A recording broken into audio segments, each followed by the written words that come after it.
اللہ کے پاک نبی نے اعلان فرمایا جو قرآن کریم میں آج بھی محفوظ ہے۔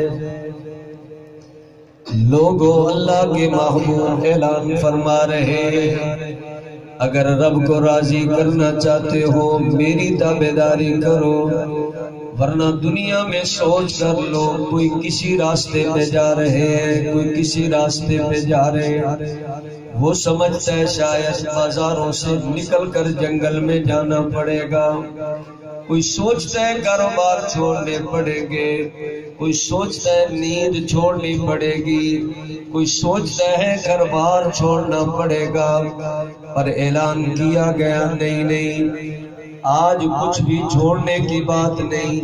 اسی ماحول میں رہتے ہوئے جب رسول اکرم صلی اللہ علیہ وسلم کی تابعداری میں آؤ گے، اللہ کے محبوب نبی نے اور آسان کر دیا، فرمایا رب کی محبت لینے چاہتے ہو میری محبت کے راستے پر آؤ، میری محبت لینا چاہتے ہو میرے صحابہ کی محبت کے راستے پہ آؤ، میرے صحابہ کی محبت لینا چاہتے ہو قرآن کی محبت کے راستے پہ آؤ، قرآن کی محبت لینا چاہتے ہو تم آج مسجد کا راستہ اپناؤ، مسجد اللہ کی رحمت کا نشان ہے، تم سجدہ ریز ہو جاؤ گے، اللہ اپنے رسول کی غلامی کی عظمت عطا فرمائے گا۔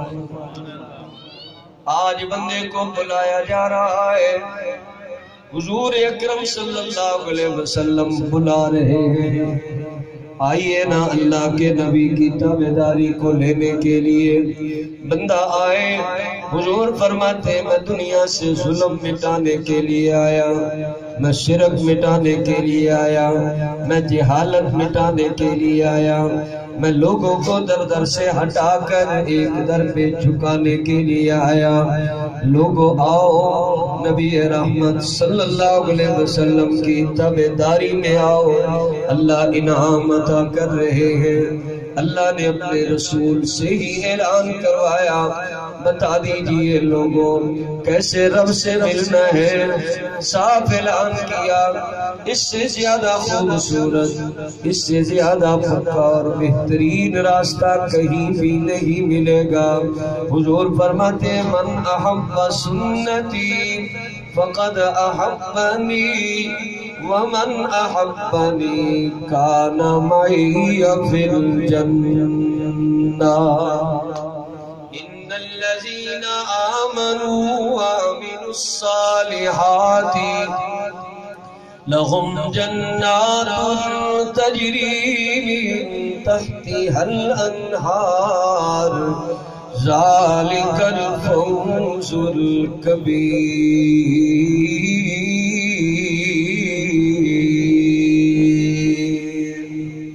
اچھے عمل کیسے ملیں گے؟ وہ اللہ کے رسول نے ارشاد فرما دیے، ورنہ سوچتا ہے بندہ میں کروں تو کیسے کروں، چلوں تو کس راستے پر چلوں؟ اللہ کے محبوب نبی نے جیسے سمجھا دیا، بندہ صبح اٹھتے ہی اسی طرف چل پڑے۔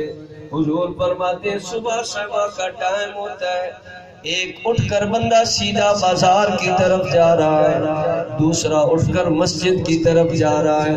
حضور نے فرمایا جو اٹھ کر سیدھا بازار کی طرف گیا اس کے ہاتھ میں شیطان کا جھنڈا ہوتا ہے، جو اٹھ کر پہلے اللہ کے گھر کی طرف جائے گا اس کے ہاتھ میں رحمان کا جھنڈا آئے گا۔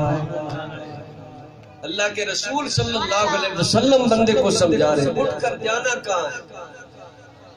جلوہ جمال حق کا دکھایا حضور نے، اور ہر نقش ماسوا کو مٹایا حضور نے، اور دوزخ کے راستے سے ہٹایا حضور نے، اور جنت کے راستے پر لگایا حضور نے، میرے رسول نے لگایا۔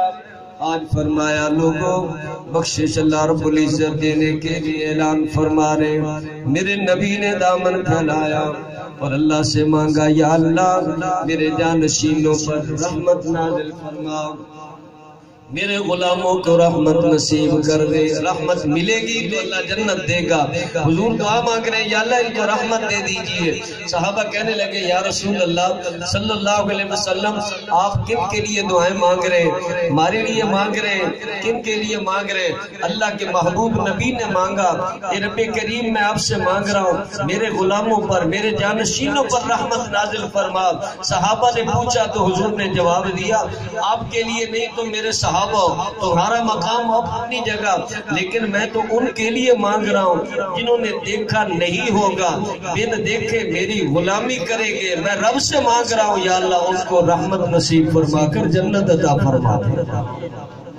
حضور سارے جہانوں کے لیے رحمت ہے نا، سارے جہانوں کے لیے۔ جگ سارے دا محبوب مدنی مٹھا، ساری دھرتی تے رحمت ونڈا گیا، جڑے آندے گئے نیڑے باندھے گئے، سینے لا کے محمد رکھتا گیا، ان کی شفقت ہے بے حد و بے انتہا، ان کی رحمت تخیل سے بھی ماورا، جو بھی عالم جہاں میں بنایا گیا، جو بھی عالم جہاں میں بنایا گیا، اس کی رحمت سے اس کو سجایا گیا۔ حضور فرماتے ہیں میری سنت سے اپنے گھروں کو سجاؤ، میری سنت سے تم اپنے محلے کو سجاؤ، اپنے آپ کو سجاؤ، خوبصورت بناؤ، بہترین بناؤ، تمہاری زندگی میں سنت کا نور آئے گا، میرے رب کی طرف سے رحمت کا پیغام آئے گا، تمہاری زندگی کے اندر سنت والا نور آئے گا، اللہ دلوں کو بھی چمکائے گا، روح کو بھی چمکائے گا۔ اللہ رب العزت نے اپنے محبوب کو ایک خوبصورت طریقہ دے کر بھیجا۔ حضور نے فرمایا سارا جہان میری رسالت کا میدان ہے، سارا جہان میری سنت کے نور سے بھر دیا جائے گا، اللہ سب کو عذاب سے محفوظ فرما دے گا۔ سارے جہان میں حضور کی سنت کو پھیلاؤ، نبی رحمت صلی اللہ علیہ وسلم کی سنت کے نور کو پھیلاؤ، حضور اکرم صلی اللہ علیہ وسلم کی رسالت کا پیغام چلاؤ۔ حضور اکرم صلی اللہ علیہ وسلم نے جیسے اپنے امت کو سمجھایا اسی طرح دعا مانگ رہے تھے، یا اللہ میں مانگتا ہوں مجھے مسکینوں سے بٹھا، مسکینوں کے ساتھ ہی موت دے، مسکینوں کے ساتھ ہی کھڑا فرما۔ غربا کے لیے دعا۔ ام المومنین سیدہ عائشہ حیران ہے، کہنے لگی یا رسول اللہ صلی اللہ علیہ وسلم آپ یہ کی دعا مانگ رہے ہیں، یہ دعا کس لیے آپ مانگ رہے ہیں؟ اللہ کے محبوب نبی نے فرمایا میں اس لیے آج یہ دعا مانگ رہا ہوں، ان غربا کو اللہ رب العزت دوسرے لوگوں سے پہلے جنت میں بھیجے گا، اور جو آج غریبوں کے ساتھ ہمدردی کرے گا، اللہ کے محبوب نبی نے فرمایا کل اللہ ان کو اپنے قریب لائے گا۔ سب کو پیغام دیا غربا کا خیال تم کرو گے، اللہ رب العزت تمہیں اپنے قریب بلا کر جنت عطا فرمائے گا۔ جنت کا تمہیں آج ایسا پیغام سنایا جا رہا ہے، رحمت عالم صلی اللہ علیہ وسلم کی سیرت طیبہ کے اوپر چلانے کا پیغام سنایا جا رہا ہے۔ اللہ کے نبی کی شان میں جس کی نہیں ہے کوئی ثانی وہ رسول، شان میں جس کے نہیں ہے کوئی ثانی وہ رسول، دین فطرت پر ہے جس کی حکمرانی وہ رسول، موت کو جس نے بنایا زندگانی وہ رسول، جن کا ہر تیور ہے حکم آسمانی وہ رسول، کوئی بیان اپنی مرضی کا نہیں، کوئی فرمان اپنی مرضی کا نہیں، وما ينطق عن الهوى ان هو الا وحی یوحی، ادھر سے پیغام آتا ہے، پھر اللہ کا قرآن آیا، حضور اس کا بیان فرماتے ہیں، اپنی مرضی کی بات نہیں۔ اسی لیے تو ابو ہریرہ رضی اللہ تعالیٰ عنہ کو حضور نے فرمایا ہر بات لکھ لیا کرو۔ پہلے لکھتے تھے پھر رک گئے، کہنے لگے مجھے فلاں نے کہہ دیا۔ کبھی بندہ غصے میں ہوتا ہے، کبھی نرمی میں، کبھی سختی میں، کوئی ایسی بات نہ لکھ لینا، کوئی ایسی بات میں نے صرف لکھنا چھوڑ دی ہے۔ فرمایا نہیں نہیں ابو ہریرہ، میں اللہ کا رسول ہوں، ہر بات لکھا کرو، میرے غصہ ہو، میری نرمی ہو، جو حالت بھی ہوگا، اس زبان پہ حق کے بغیر کوئی بول نہیں آئے گا۔ یہ زبان تب بولتی ہے جب رب بولنے کا حکم فرماتا ہے۔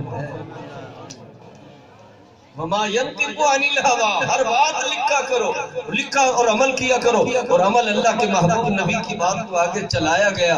اللہ کے محبوب سے محبت اسی راستے سے نصیب ہوتی ہے۔ اللہ کے رسول صلی اللہ علیہ وسلم نے جنت کا راستہ بتایا اور اعمال ارشاد فرمائے، اس راستے پہ چلو گے اللہ راضی ہے۔ نماز کی خاص تاکید فرمائی، گھر کے اندر ایسے رہنے میں خاص تاکید فرمائی، اعمال خوبصورت ارشاد فرمائے۔ نبی رحمت صلی اللہ علیہ وسلم نے مسجد سے جوڑا ہے، فرمایا میری امت والے لوگوں اگر چاہتے ہو کل قیامت کے دن ایک مسلمان بنا کر کھڑا کیا جائے تو مسجد میں جایا کرو، نماز وہاں پڑھا کرو جہاں اذان ہوتی ہے، تم نماز مسجد میں پڑھا کرو گے، اللہ قیامت والے دن مسلمانوں والے لقب کے ساتھ کھڑا فرمائے گا۔ اس لیے تو فرمایا مسجد میں آؤ، اٹھ فریدا ستیا جھاڑو دے وچ مسیح، اٹھ فریدا ستیا جھاڑو دے وچ مسیح، تو ستا رب جاگدا تیری ڈاڈے نال پری۔ اللہ کا قرآن کہہ رہا ہے نا، آؤ بخشش لینے کے لیے آؤ، مغفرت لینے کے لیے آؤ۔ مسجد میں آ گئے اللہ والے، آ کر مصلی پہ اللہ سے مانگنا شروع کیا، کہنے لگے چارے لڑ میرے چکنا لتھڑے، میں کیڑا مل مل دھواں، سابن تھوڑا تے میں لکھ دیری، میں بے پتنا تیروں غلام فریدا کوئی وس نہیں ہو چلدا، تے میں ہنجواں دے ہار کروں۔ آدھی رات کا ٹائم آیا، مصلی پہ آ گئے، کون ہے یہ؟ اللہ کا قرآن کہتے ہیں امن ہوا قانتون آناء اللیل ساجدا وقائما یحذر الآخرہ۔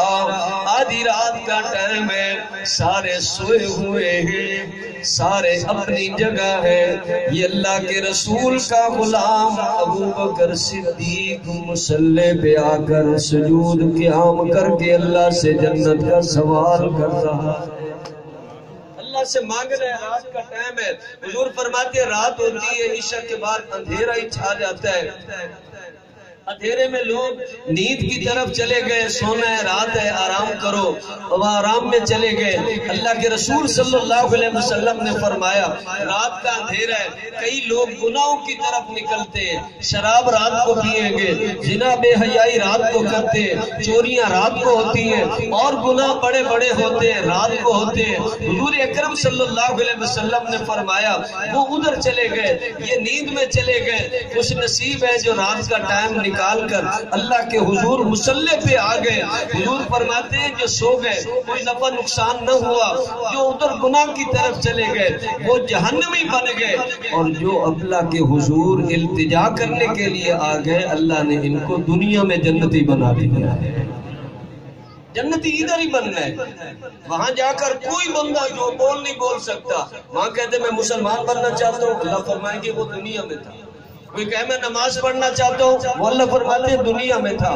کوئی کہے گا میں قرآن پڑھنا چاہتا ہوں، اللہ رب العزت فرماتے ہیں آج ثواب نہیں ملے گا، وہ دنیا میں تھا. نیکی کرنے کا میدان یہاں رب نے بنایا، جہنم جنت کا یہاں.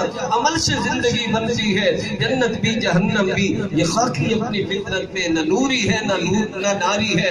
بندہ اٹھ کر آئے رب کے حضور التجا کرے، اللہ سے مانگے. اللہ رب العزت کے دینے والا ہے. علامہ اقبال ڈاکٹر صاحب مرحوم رحمت اللہ علیہ وہ بھی اٹھ کر آئے اور اللہ رب العزت سے مانگنے کے لیے مسجد کی طرف آ گئے. کہتے تو غنی از ہر دو عالم من فقیر. یا اللہ تو غنی ہے، تو جہانوں کا بادشاہ، اس جہان کا اس جہان کا. تو غنی ہے کہ روز معاشر عذر ہے من پذیر. یا اللہ میں یہ آج سوال کر رہا ہوں، قیامت والے دن کا عذر کا میں آج ہی سوال کر رہا ہوں. یا اللہ اس دن مجھے معاف کیے ہوئے لوگوں میں کھڑا فرما دے. عقل مند لوگ اٹھتے ہیں نا، وہ آتے ہیں اللہ سے مانگتے ہیں. حضور نے فرمایا آج ہی اللہ تعالیٰ نے یہ سارا سلسلہ بنایا ہے. آج ہی بندہ اللہ رب العزت سے مانگے، آج ہی جنتی بنے گا، حضور کی سنت پہ چلے گا، محبوب کی تعلیم پہ چلے گا، فرمان پہ عمل کرے گا. حضور نے نماز پہ لگایا، فرمایا ضمانت دے دو، نمازیں 5 پڑھا کرو گے میں تمہیں جنت کی ضمانت دے رہا ہوں. لوگوں اپنی مرضی سے زندگی گزاریں گے، خرابی کا امکان ہے. ہم اللہ کے رسول کی تابعداری میں زندگی گزاریں گے، کامیابی کا یقین ہے. اللہ عظمت عطا فرمائے. ذکر تو صبح شام کیا کر، ہر وقت اس کا نام لیا کر. اس کے نام میں کتنا مزہ، لا الہ الا اللہ، لا الہ الا اللہ. حلق سے نکلے سانس کے بدلے ذکر تیرا ہے میرے الہ، لا الہ الا اللہ، لا الہ الا اللہ. نماز آخری ارشاد بھی رحمت کائنات صلی اللہ علیہ وسلم کا یہی ہے کہ اپنی امت کو نماز کی تاکید فرمائی. پھر سلام پیش کرو نا حسین ابن علی رضی اللہ تعالی عنہ کی عظمت اور شہادت کو. کربلا کے میدان میں آئے، بھوک پیاس بھی ہے، مشکلات بھی ہے، دشمن سامنے تلوار اور تیرے لے کر کھڑا ہے. حسین کو سلام پیش کرو. این اس وقت بھی وہ نماز ادا فرما رہے تھے یا اللہ کے قرآن کی تلاوت فرما رہے تھے. دنیا کو واضح کر کے بتا گئے کہ یہ نغمہ فصل گل و لالا کا نہیں، پابند بہار ہو کی خزاں، لا الہ الا اللہ، لا الہ الا اللہ. حسبی ربی جل اللہ، ما فی قلبی غیر اللہ. نور محمد صلی اللہ، لا الہ الا اللہ، لا الہ الا اللہ. ورحمتی وسعت کل شیء. آج اللہ کی رحمت کا اعلان ہو رہا ہے.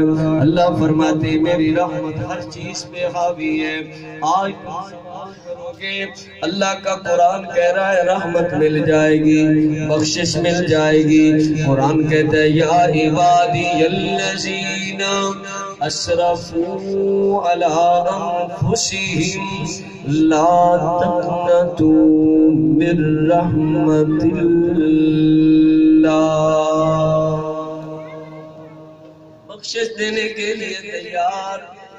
موسیٰ علیہ السلام ناراض ہے قارون سے، معافی مانگتا ہے، عذاب آ رہا ہے. غرق ہو رہا ہوں، معاف کر دو موسیٰ کلیم۔ وہ کہتے ہیں نہیں معاف کروں گا، بڑی زیادتی کی ہے میرے ساتھ، میں نہیں معافی دیتا۔ وہ کہتا ہے معاف کر دو، عذاب آ رہا ہے، میں ہلاک ہو رہا ہوں، غرق ہو رہا ہوں۔ وہ کہتے ہیں نہیں معافی دوں گا، بہت بڑے الزام لگائے، بہت بڑی زیادتیاں کی، ہمیشہ نافرمانی کرتا رہا، اکڑتا رہا۔ پھر کہنے لگا معاف کر دو پیغمبر ہو، میں اگر آپ معاف کریں گے کیونکہ آپ کے ساتھ ہی زیادتی ہوئی ہے، حقوق العباد تو یہی ہے، بندوں سے معاف کروانا ہوتا ہے، اور اللہ رب العزت کے حقوق رب سے معاف کروانے ہوتے ہیں۔ موسیٰ علیہ السلام کہہ رہے ہیں نہیں، اتنی زیادتی کی ہے، آج میں معاف نہیں کروں گا۔ اللہ رب العزت نے فرمایا موسیٰ کلیم آپ سے بار بار معافی مانگ رہا تھا، آپ نے معافی نہیں دی، وہ عذاب میں چلا گیا۔ اگر میرے در پہ آ کر ایک بار بھی معافی مانگ لیتا میں اس کو بخشش کا اعلان کر دیتا۔ اسی لیے اللہ رب العزت کی رحمت کو لیجئے کہ عدل کرے تے تھر تھر کمبن اونچیاں شانہ والے ہوں، فضل کرے تے بخشے جان میں جے بھی منہ کالے ہوں، تیرا خادم ہوں لیکن گناہگار ہوں، تو اے بحر کرم میں شرمسار ہوں، میں شفاعت نبی کا طلبگار ہوں، تو نے فرما دیا ہے کہ لا تقنطوا، اللہ اللہ اللہ اللہ اللہ اللہ اللہ اللہ